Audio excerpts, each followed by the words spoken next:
اللہ رب العالمین فرماتا ہے کہ حبیب آپ اعلان کر دیجئے کہ میں آپ سے اجر رسالت طلب نہیں کرتا سوائے اس کے کہ تم میرے قرابت داروں کے ساتھ محبت کرو۔ حضور کے قرابت داروں میں سب سے زیادہ حضور کے قریب سیدہ زہرا پاک کی ذات ہے، ان سے بڑھ کر اور کوئی قریب نہیں، بہت سارے قریب ہوں گے لیکن سیدہ زہرا کی قربت سب سے زیادہ ہے، جیسے ابھی بتایا گیا کہ سفر پر جاتے ہوئے سب سے آخر میں اور واپسی پر سب سے پہلے ان کے گھر میں، اور پھر سیدہ زہرا پاک کی اسلام کے لیے خدمات دیکھیں۔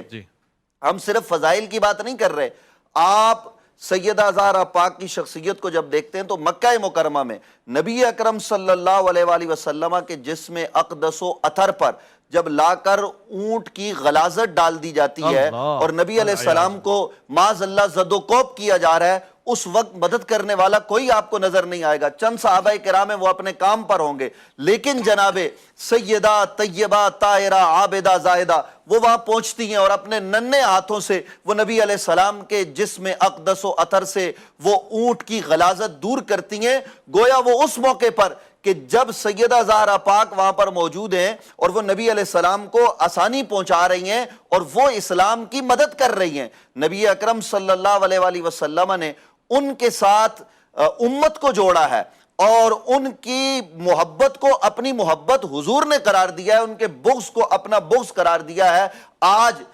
محترم اویس ربانی صاحب مسئلہ یہ نہیں ہے کہ ہم یہ بات کریں کہ جناب سیدہ کی یہ فضیلت ہے، یہ عظمت ہے، ہمیں یہ بھی ذرا غور کرنا چاہیے اور یہ بھی دیکھنا چاہیے کہ جناب سیدہ طیبہ طاہرہ جن کو بطول کہا جا رہا ہے، جن کی عظمتیں ہم سب بیان کر رہے ہیں، آج امت ان کے ساتھ کیا کر رہی ہے، ذرا سوچے غور کریں۔ کل امت نے کیا کیا ہے؟ میں کافروں کو کچھ نہیں کہہ رہا، میں ان لوگوں کو کچھ نہیں کہہ رہا کہ جو نبی علیہ السلام کا کلمہ نہیں پڑھ رہے، ان کو تو چھوڑیے ایک طرف۔ ہم نے کیا کیا؟ نبی علیہ السلام کو دنیا سے گئے ابھی 50 برس گزرے ہیں اور 50 برسوں میں اس امت نے نبی اکرم صلی اللہ علیہ وسلم کی اس شہزادی کے بچوں کو کربلا میں ذبح کیا ہے۔ یہ ہم نے کیا کیا ہے؟ آج ہم فضائل و مناقب تو بیان کرتے ہیں لیکن ہمیں یہ بھی دیکھنا چاہیے کہ سیدہ زہرا پر اس وقت کیا گزری ہوگی کہ جب ان کے بیٹے کو ذبح کیا جا رہا ہے، جب پوتوں کو ذبح کیا جا رہا ہے، جب ان کی بچیوں کے سروں سے دوپٹے چھینے جا رہے ہیں، جب ان کے خیموں کو جلایا جا رہا ہے۔ آخر ہم اگر ان عقیدتوں محبتوں کا درس دے رہے ہیں تو ان ظالموں کو بھی پہچانے اور ان ظالموں کی جو روحانی اولادیں ہیں ان کو بھی پہچانے جو آج نبی اکرم صلی اللہ تعالیٰ علیہ وآلہ وسلم کی اہل بیت سے امت کو دور کر رہے ہیں، جو آج سیدہ زہرا پاک کا ذکر نہیں برداشت کر پا رہے۔ ہمیں امت کے اندر اپنی آپ کی اصلاح کرنی ہوگی، اس امت کو بتانا ہوگا